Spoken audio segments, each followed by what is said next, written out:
안녕하세요. 신앙과 신학 신신 이야기숲 가이드 황수진입니다. 지난 시간에 이어 구약과 신약 사이 400년 역사의 뒷부분을 살펴보기로 하겠습니다. 시작해 볼까요?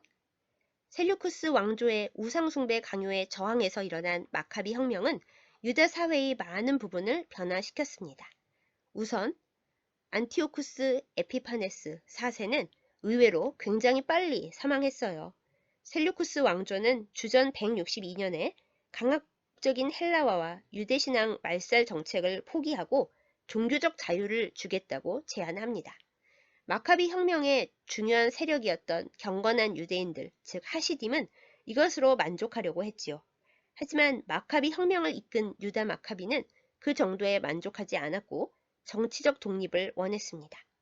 그런데 유다 마카비가 세상을 떠난 후 그 뒤를 이은 동생 요나단은 전쟁만 하지는 않았어요. 셀류쿠스 왕조에서 정권을 줄 것 같은 세력에 힘을 보탰죠. 그 결과로 주전 152년에 요나단은 셀류쿠스 왕조에 의해 유다 지역의 대제사장으로 임명됩니다. 정치 지도자가 대제사장의 역할까지 하는 유다 역사 초유의 일이 발생하는 순간이었습니다. 이때 마카비 혁명을 함께했던 정통파 유대인들, 즉 하시딤 상당수가 마카비 가의 사람들에게서 돌아섭니다. 그들은 솔로몬 왕 이래 쭉 대제사장직을 맡아온 사독 계열이 아닌데다가 전쟁으로 손에 피를 묻힌 사람이 대제사장이 된다는 것에 격분해서 유다 사회에서 떠났습니다.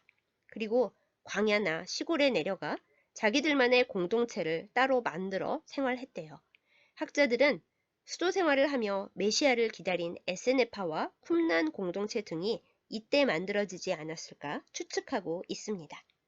하지만 이런 갈등을 겪으며 정치와 종교 양쪽의 권력을 차지한 노력이 무색하게도 요나단 마카비는 죽임을 당합니다.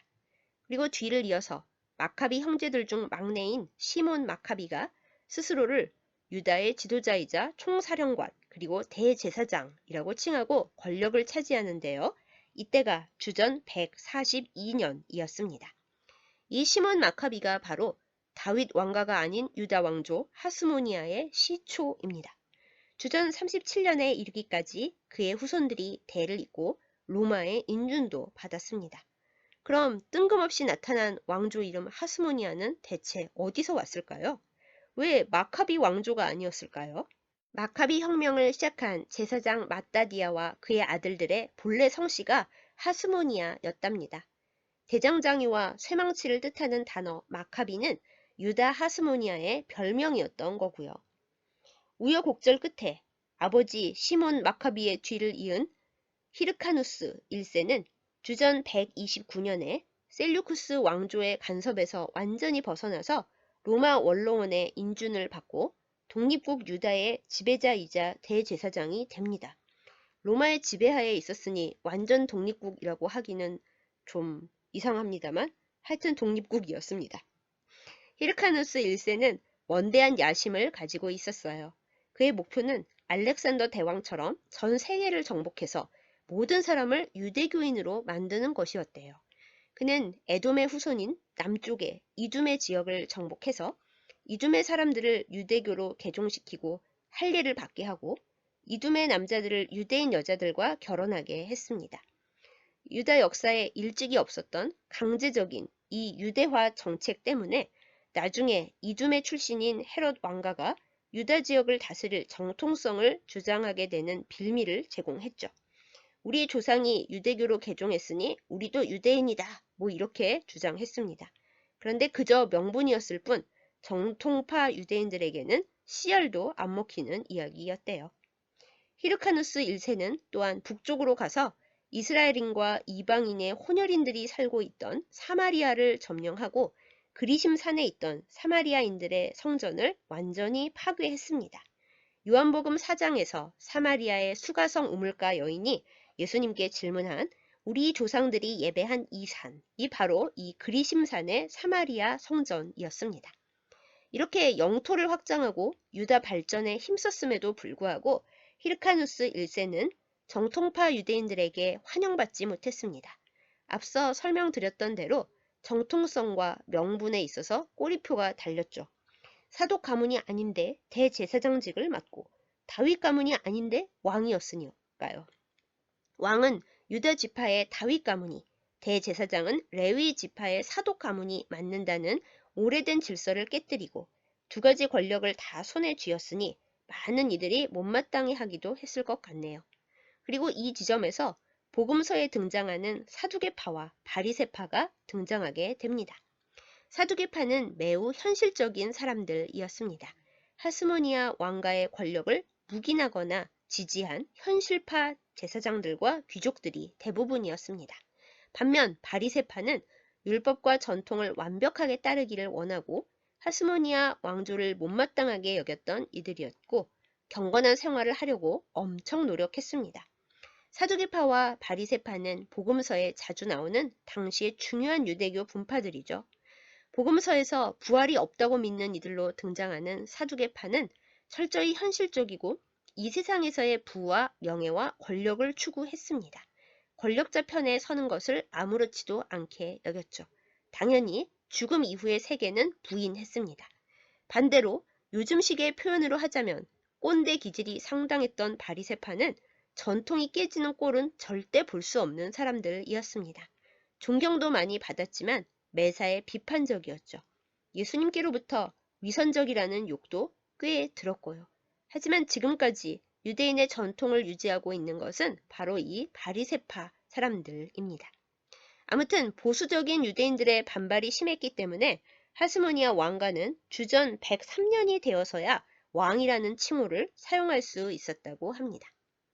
이렇게 100년 정도 이어지면서 왕과 대제사장을 다 맡았던 하스모니아 왕조는 왕위 계승 논쟁 및 유다와 손잡은 이두메 출신 헤롯 안티파테르의 개입으로 몰락합니다. 하스모니아 왕조를 몰락시키고 로마로부터 유다 지역을 다스릴 권한을 받은 헤롯 안티파테르는 하스모니아 왕가에 의해 억지로 유대화된 이두메 출신이고 복음서에 등장하는 헤롯 왕가의 시조입니다. 권력의 풍향계를 잘 보고 이기는 사람 편에 붙어서 권력을 얻었죠.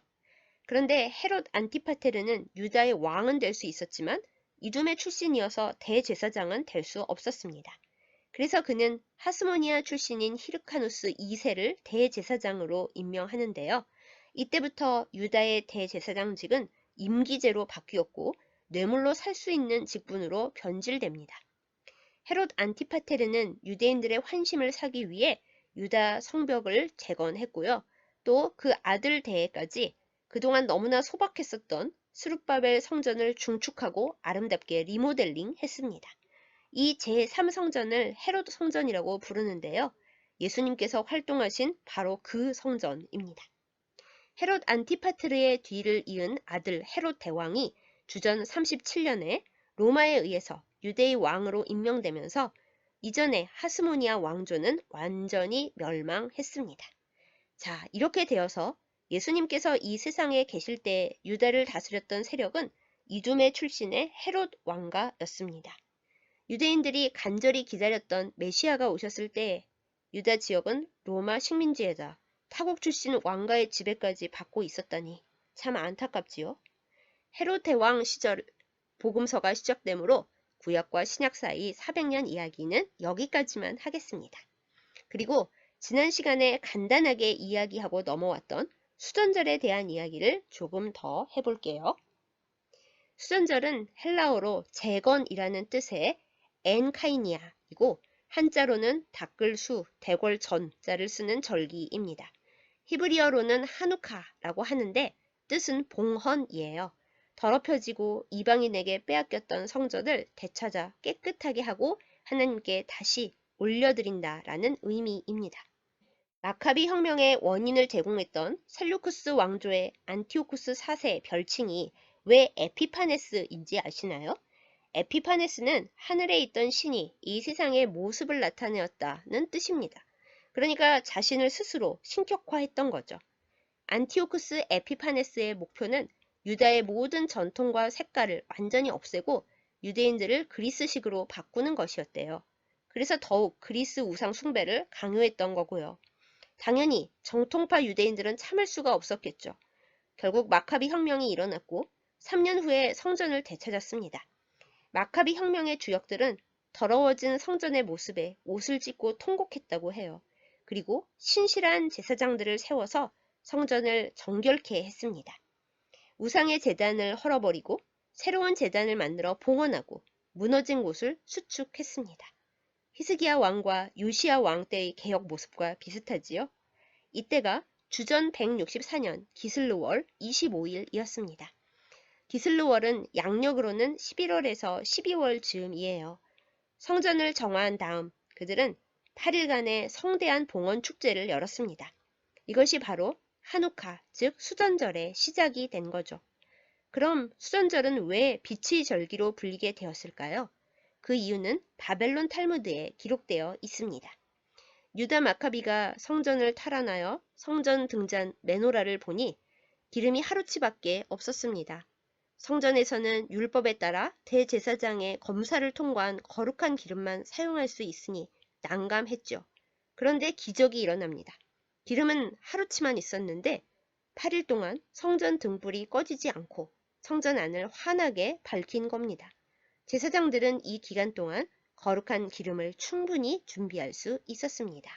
라고 하네요. 주 70년 로마 군대에 의해 예루살렘 성전이 완전히 파괴된 후로 유대인들은 수전절마다 각 가정에서 8일 동안 한우카의 촛대에 불을 밝힙니다. 수전절 첫날 해가 지면 첫 번째 촛불에 불을 붙이고 다음날 해가 지면 두 번째 촛불에 불을 붙이고 이렇게 매일 하나씩 더해가면서 8일 동안 촛불을 켜게 되는 것입니다. 여기서 잠깐 여담입니다. 예전에는 성탄절 카드에 메리 크리스마스라고 적혀 있었는데 언제부턴지 시즌스 그리팅 혹은 해피 홀리데이라고 적혀 있는 경우가 많아졌죠. 이 변화는 수전절과 관련이 있습니다. 성탄절과 수전절은 우연찮게도 시기가 비슷하게 겹칩니다. 기독교인들 및 대부분의 사람들은 성탄절을 기념하지만 같은 시기에 유대인들은 수전절을 지키지요. 북미 지역에서 유대인들의 영향력이 큰 건 알고 계시죠? 그래서 유대인들의 수전절도 존중해준다는 의미에서 메리 크리스마스가 해피 홀리데이로 절충되었다고 해요.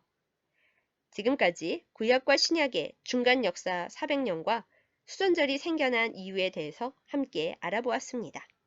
말라기와 복음서 사이에 성경은 그저 한 장인데 실제로는 정말 많은 사건들이 있었죠. 다소 복잡하긴 했지만 우리가 나눈 이 역사 이야기가 우리가 성경을 이해하는 데 도움이 되기를 기대해 봅니다. 감사합니다.